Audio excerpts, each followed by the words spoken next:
Salut à tous, c'est Motargeek pour URFPV. J'espère que ce début d'année se passe bien pour vous. Aujourd'hui, on se retrouve pour ce que je vais appeler une review express d'un produit de chez Gilang ou Gilang, je ne sais même pas comment ça se prononce. C'est le LiGo 78X version GoPro. Je ne connaissais pas ce constructeur, donc encore moins le produit. Je ne sais pas d'où il vient. J'ai envoyé des mails à mes quelques contacts qui nous envoient du matos habituellement. J'ai pas eu de réponse positive. Je ne sais pas qui nous l'a envoyé. Sur le papier, j'avais pas prévu d'en parler. C'est pas un quad qui m'aurait intéressé. En plus de ça, il est arrivé avec un deuxième quad de chez Gilang, le Wasp V2. Je vous en reparlerai un petit peu en fin de vidéo. Ça fera l'objet d'un giveaway parce que celui-ci, je ne vais pas le tester. Celui-ci, il a intéressé Alexandre, Lexus, de son pseudo. Du coup, je lui ai donné. Je lui ai dit, t'en fais ce que tu veux, tu le testes. Le quad lui a plu. Il me l'a même acheté pour le coup. Je l'ai testé le temps de 3 lipos en extérieur et je me suis dit qu'il fallait quand même que je vous en parle parce que j'ai été agréablement surpris. Donc, je vous donne les détails rapidement après le générique. Je vous mettrai quelques vols et en fin de vidéo, il y aura les instructions du giveaway.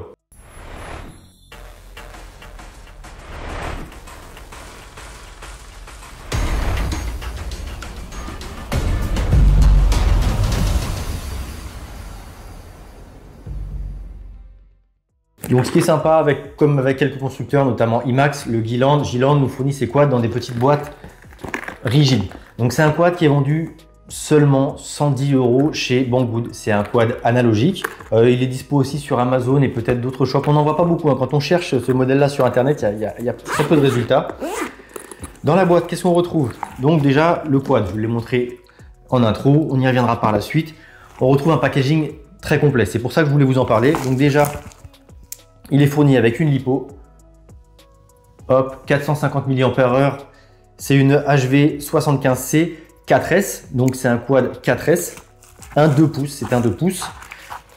Également avec, on retrouve, elles sont un petit peu tombées, mais on a 4 hélices, on le voit là dans le sachet, je vous les montre là, 4 hélices, ce sont des Gemfan 20 par 20, donc en quadripale, et j'ai pas les références sur la fiche produit. Les différentes fiches produits qu'on retrouve sur les différents shops ne sont pas toutes les mêmes et sont quasiment toutes erronées sur certains détails. Donc moi j'ai regardé ce qu'il y avait sur les composants, typiquement sur les hélices le nom. Il n'y a pas de nom, mais en fonction des specs et de la tête, je dirais que c'est des ouragans de chez Gemfan. Il y a bien écrit Gemfan sur les hélices. Donc on a des hélices, on a des petites protections là pour mettre la lipo. On a un petit tournevis classique pour le démonter. On a un support de GoPro en TPU avec la sangle qui va bien, GoPro Naked, c'est une version GoPro Naked et faites bien attention à ce que je vais vous dire dessus parce que si vous achetez la version Insta360, enfin Insta360 Go, ce ne sont absolument pas les mêmes caractéristiques techniques. Donc là on est sur la version GoPro Hero 6 Naked. Il y a un deuxième support, je vais le sortir avec des vis pour le fixer sur le châssis. Deuxième support qui est lui fait pour amortir un peu plus. Il se fixe comme ça, vous voyez. Vous pouvez voir les photos de toute façon sur les fiches produits qui permettent d'amortir un petit peu plus les vibrations quand on a des problèmes de vibration. Également avec, ils nous fournissent, et ça c'est pas mal, j'aurais bien aimé l'avoir avec mon Taycan quand je l'ai eu, un petit adaptateur USB coudé pour pouvoir venir brancher sur le quad, même si c'est pas très pratique. Et super cool, dans les 110 €, on a dans ce packaging là un support, une case avec un bec, une board pour les GoPro Hero 6 Naked. Donc on a de quoi protéger la lentille, l'arrière de la lentille, enfin, au niveau de l'électronique, et donc une case en TPU. Je préfère carbone voire plastique moulé. Et dedans, on l'a vissé. Je vous montrerai la fiche produit, je vais pas la démonter. De toute façon, je vous ai fait un tuto récemment, je sais pas s'il sera en ligne ou pas, mais sur la GoPro Hero 6 Naked et quelques modes. Et là, vous voyez qu'au fond, on a une petite board. Et de toute façon, ça, c'est fourni avec une notice. Et c'est pas la seule. Quasiment tous les éléments du quad sont très bien documentés. Je vais vous la montrer en aperçu. Je vous mettrai des photos sur le blog. Voilà, on a une notice très complète, en couleur, très bien illustrée, qui nous explique comment monter ce bec. On n'a pas la tension d'alimentation, mais sur le site de Gilang, on le retrouve. Non, pas le site de Gilang, parce qu'on a quelques QR codes. Typiquement ici, on a un QR code. Si je le flash, il me renvoie vers le site de Gilang. C'est un WordPress qui n'est pas en ligne, donc c'est pas accessible. Mais c'est un bec 4S, comme le Beta FPV. C'est dommage. Je crois que c'est Nameless qui fait un bec 6 voire 8S, c'est plus pratique. Même si là, ça convient au quad puisque c'est un 4S. Donc, la case pour la GoPro Hero 6 Naked qui n'est pas vendue, bien évidemment. On retrouve une autre notice. Alors, de ce côté-là, c'est bien ma version avec les ESC séparés. Voilà la tronche de la notice qui vous explique comment démonter et remonter le quad. Donc ça, c'est vraiment, je trouve, super bien fait. Et c'est aussi pour ça que je ne vais pas m'amuser à le démonter sur le banc comme d'habitude pour raccourcir un petit peu la vidéo. En plus, comme c'est un quad que je vole pas. Et aussi parce que c'est pas très pratique à démonter. Et de l'autre côté, on retrouve voilà le montage de la version Insta360 Go. Je vous mettrai des photos qui seront nettement plus lisibles sur le blog, donc n'hésitez pas à aller jeter un œil si ça vous intéresse. Ça, c'est une première notice. Et la deuxième notice qui concerne le schéma de câblage du contrôleur de vol. Encore une fois, c'est ultra complet. Donc, la notice précédente, c'était le montage de tous les éléments. Là, on a le contrôleur de vol, le bec de la GoPro, VTX, émetteur, voilà, avec tout ce qu'il faut sur le contrôleur de vol. 110 €, je trouve que quand même, c'est un packaging super complet avec évidemment le quad. On va le regarder tout de suite. Donc le petit quad là, il a été changé parce que Alexandre n'a pas de GoPro Hero 6 Naked, donc il a mis un support de Insta360 Go. Il a voulu mettre un support, je ne sais pas si on le voit bien, avec une protection de lentille. Vous verrez sur les rushs, malheureusement, cette protection, on la voit. C'est un petit peu dommage. Normalement, le quad est fait pour avoir la lipo en dessous. Vu que lui, il n'a pas de GoPro Hero 6 Naked et que le support de GoPro Hero 6 Naked est fait pour être mis sur le dessus au milieu, il n'a pas mis la batterie en dessous pour ne pas l'abîmer. Il a mis la batterie sur le dessus. Il a fait sortir du coup la pigtail de la lipo en XT30 sur le dessus aussi et les antennes de son RX sur le dessus aussi. Je ne vous ai pas précisé, c'est une version, on le voit là derrière, version TBS. Donc il a été livré avec un Crossfire Nano. J'en avais pas d'originaux démontés et j'ai pas l'impression que ce soit vraiment un de TBS. Je sais pas si c'est une copie. En plus, il est câblé sur un seul câble. Normalement, il y a deux câbles. Bon, on peut fonctionner sans la télémétrie a priori, mais c'est bizarre. Alexandre est en FR Sky, donc il a mis un RXSR tout simplement. Donc pour démonter le quad, c'est assez simple. On peut accéder aux ESC par le dessous en enlevant 4 vis et cette petite plaque en carbone et l'AFC par le dessus. L'AFC et le RX qui est posé sur l'AFC en enlevant la même plaque mais sur le dessus. Après, le tout est pris dans des vis qui traversent le châssis. Le châssis, je vous en ai pas encore parlé. C'est un châssis en PLA dur. C'est le point noir, moi, sur le quad, c'est ce qui m'aurait fait que je l'aurais jamais acheté. Je pense que c'est pas extrêmement durable, que c'est pas non plus extrêmement rigide, mais j'ai été surpris, ça vole bien.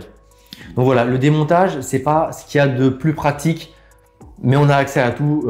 Alexandre a pu souder son récepteur sans problème. On peut changer les moteurs. Donc sur cette version-là, les moteurs sont soudés. Sur la version en Insta360 Go, les moteurs sont sur des prises, comme sur les petits Cinewoop habituels. Donc voilà, ça c'est pour l'électronique, comment elle est installée. L'AFC, c'est une AFC sur le papier, il y a marqué Matek F411. Lorsqu'on regarde le dump qui est dessus, c'est un Betaflight 420 avec un board name à Flywoo F411. Donc qu'est-ce que c'est? Je ne sais pas. Un contrôleur de vol donc avec un processeur F4, un gyro MPU 6000 et uniquement 2 UART. Le premier, c'est pour, vous l'aurez deviné, le récepteur radio et le deuxième, c'est pour l'émetteur qui est juste là, l'émetteur vidéo, dont je vous donnerai les specs juste après. Donc, le contrôleur de vol F4 avec très peu d'UART. Dessus, on a, comme je vous disais, un Betaflight 4.2.0 qui n'est pas par défaut. On a des PID qui ont été revus à la baisse, des filtres qui filtrent plus, donc tirés vers la gauche. Je vous mettrai les captures d'écran sur le blog et un dump si ça vous intéresse. La seule chose qu'on a changé, c'est les rails, parce que moi, quand je l'ai volé, c'était impossible d'être smooth avec, ça gigotait. J'ai mis mes rails que j'utilise sur mes Cinewoop habituellement, notamment le Wingsuit, et bah, je trouvais que ça volait bien, mais ça, on y reviendra après. Donc l'AFC, je crois que je vous ai tout dit. Elle est paramétrée en D-Shot 600 au niveau des ESC, D-Shot 300 au niveau des ESC, avec des gyros et puis loop à 8K et 4K. D-Shot 300 avec le RPM filter, donc ça, c'est plutôt cool. Ce qui m'amène à vous parler des ESC. Les ESC, ce sont donc des 4 en 1 qui sont situés en dessous, sous l'AFC. 4 en 1 de 13 ampères qui peuvent burster pendant 5 secondes à 15 ampères et ils sont compatibles 4S. Ce sont des ESC qui tournent sous BLLI S et comme je vous le disais, il y a le RPM filter, donc ils ont été flashés avec le firmware qui va bien en version 16.77. Donc voilà, FC, ESC, je crois que j'ai rien de plus à vous dire. Je vous remettrai quand même un récapitulatif encore une fois comme d'habitude sur le blog. pour attaquer, puisqu'on a parlé en dernier point des ESC, les moteurs, là, je pourrais pas réussir, je pense pas que je pourrais vous les faire voir à la caméra. Je vous mettrai des photos. Ce sont des Gilland GL1204 à 5000 kV. Donc 5000 kV en 4S, ça pulse quand même pas mal. Comme je vous le disais, ils sont chaussés d'hélices Gemfan 20 par 20 par 4 qui se fixent avec deux petites vis. Ce sont des T-mount. Il n'y a pas d'écrou M2 ou M3. Les hélices, bon, elles dépassent un chouïa du dessus. Donc en cas de crash, on peut les abîmer par le dessus, mais généralement sur les Cinehoop, ça ne s'abîme pas trop. Et donc vous l'aurez compris, bon, l'antenne ça ne veut pas tout dire, mais la raison aussi pour laquelle je ne voulais pas le tester, c'est tout simplement qu'il est en analogique et que franchement moi je prends plus trop de plaisir à voler en analogique. Et donc comme matos analogique, on a un VTX dont je ne connais pas la référence. C'est un VTX qui peut émettre jusqu'à 200 milliwatts. Il est réglable en Smart Audio, c'est le deuxième URT qui est utilisé sur l'AFC. Smart Audio, 200 milliwatts, antenne linéaire, donc voilà, faut pas s'attendre à des miracles en termes de portée. Mais pour voler chez soi, c'est nickel. Et vous verrez qu'en extérieur, bon, je n'ai pas volé très loin, il y avait un petit peu de glitch, mais c'était raisonnable. Ça, c'en est tout pour le VTX. Il est raccordé à une caméra, pareil, on n'a pas de référence. C'est une petite caméra, je crois, au format micro. J'ai regardé derrière en la tournant un petit peu. Il y a une référence, il y a un constructeur et un numéro de référence. C'est Fulhan, F-U-L-H-A-N. Je ne connaissais absolument pas. On dirait un constructeur de caméra de vidéosurveillance. La référence est FH8536H et ça nous renvoie vers une caméra donc analogique, 800 TVL. Je dirais qu'elle est plutôt moyenne. J'ai pas fait de battle cam, mais lorsque j'ai volé, c'était pas joli. Après, je venais de faire des lipos en HD, donc c'est toujours compliqué de passer de l'un à l'autre. Mais le fait est que voilà, c'est une caméra, c'est particulier. Voilà, on a des composants qui sont quand même assez bas de gamme. Menés sur un quad qui coûte seulement 120 € avec un packaging complet, une documentation très bien faite. Alexandre m'a dit ça vole vraiment bien chez moi, c'est cool, ce quad là il me plaît, et c'est pour ça qu'il me l'a acheté d'ailleurs, parce que je lui ai dit t'en fais ce que tu veux, tu le gardes, je veux même pas me faire payer ou quoi. Ça lui plaît, il l'a acheté, il m'a dit vas-y teste-le quand même en extérieur. Je l'ai testé en extérieur, alors j'ai trouvé que ça bougeait un petit peu parce que il faisait froid, il y avait du vent, mais je l'ai trouvé super contrôlable et relativement précis pour un tuning qui n'a pas l'air extrêmement poussé mais qui n'est pas du Betaflight par défaut, mais ça vole bien. Alors pour vous prouver ça, je vais vous mettre tout de suite un vol, donc un premier vol avec un petit peu de freestyle, des loops, des dives, le tout filmé avec la Insta360 Go. Je vous mets les trois images en non stabilisé, en stabilisation flow state et en stabilisation flow state avec le mode FPV d'activer. Ça c'est le premier vol. Comme je me suis aperçu que le DVR n'avait pas été enclenché, j'ai fait un troisième vol avec un DVR, donc le second vol qui va être juste après. Il y aura un DVR pour que vous puissiez voir un petit peu la qualité d'image et de réception. Donc ce sont deux vols qui sont très courts, mais ça vous permet de voir quand même comment ils volent, surtout avec la caméra sans stabilisation et le DVR.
Le quad en crossfire avec la board.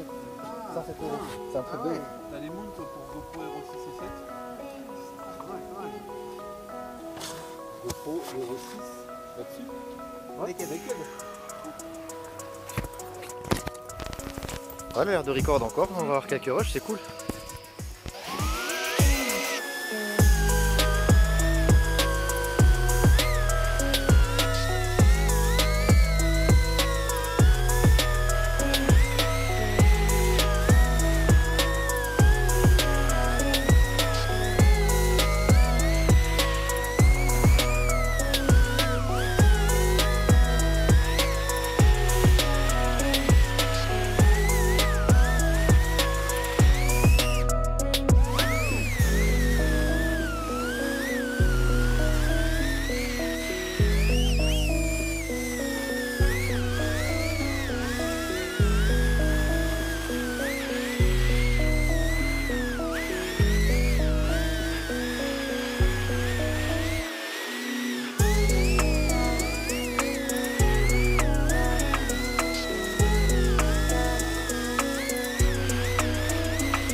Donc voilà, comme vous avez pu le constater, ce petit Ligo 78X, il vole pas si mal. Et encore une fois, ce sont des vols en extérieur.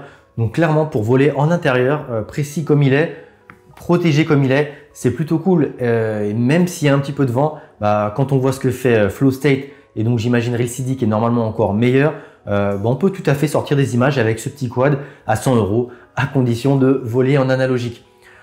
Le gros point négatif au Delta Preg, qu'on n'est pas sur du processeur F7, des ESC Bell LI32, je dirais que c'est ce châssis en PLA. Je suis pas certain que ce soit hyper durable dans le temps. Là, on voit d'ailleurs, c'est déjà les couches qui se séparent un petit peu. C'est pas le genre de truc qui est durable. Alors pour le coup, la rigidité, comme ça vole pas trop mal, je m'étais planté. Mais voilà. Et en plus, j'ai pas vu de spare encore. J'ai pas vu non plus de fichier STL pour le réimprimer. Donc bon, c'est pas génial. Après, il y a plein de quads sur Thingiverse et autres, de modèles de quads de STL gratos pour fabriquer des piscines et whoop. Donc si vraiment on le pète, on peut toujours, si on a une imprimante 3D, se reconstruire un quad avec les composants qu'il y a dedans. Voilà, on est sur des composants bas de gamme, mais au niveau des sticks, j'ai été agréablement surpris, ça vole pas trop mal. Après voilà. C'est pas une bombe, mais c'est pas cher. Donc, si jamais vous voulez tenter l'occasion, pourquoi pas. Vous avez mon avis, vous avez les images pour voir comment ça vole. Donc, comme d'hab, c'est vous qui vous faites votre propre avis et qui ensuite faites votre choix. Ensuite, donc le Ligo 75X, on le laisse de côté. Et je vous avais dit qu'on avait reçu aussi un petit Wasp V2 Whoop. Alors, celui-ci, il est en FR Sky. C'est un EULBT avec un XM+. Donc, c'est le Diversity. Sur le papier, il ne m'a pas spécialement intéressé non plus. Alexandre non plus. Donc, vous voyez, il est encore sous cellophane. Je ne sais absolument pas ce que ça vaut. Mais je pense qu'il y a moyen de s'amuser un petit peu. Donc, pour ceux qui volent en analogique ou ceux qui volent en numérique et qui ont l'adaptateur pour mettre sur le masque DJ, n'hésitez pas. Pour participer au concours, au giveaway et tenter de le gagner, c'est comme d'habitude. C'est simple. C'est un commentaire en dessous de la vidéo. Vous pouvez en mettre un, deux, peu importe. Il y en aura un seul qui comptera. L'outil qui fera le tirage au sort se permettra de faire le tri unique des participants. Et sur ce, comme d'habitude, si la vidéo vous a plu, n'hésitez pas à nous laisser un petit pouce bleu, un commentaire, vous abonner à la chaîne si ce n'est pas fait, parce que vous êtes encore une fois plus de la moitié de nos viewers à ne pas être abonnés. Alors je sais que souvent ce sont des gens qui cherchent comment on règle ci, comment on règle ça, comment installer mon quad. Mais bon, si ça vous a aidé, un petit subscribe, ça fait plaisir, la petite cloche aussi. Et sur ce, je vous dis à très bientôt sur la chaîne. C'était Motard Geek pour We Are FPV.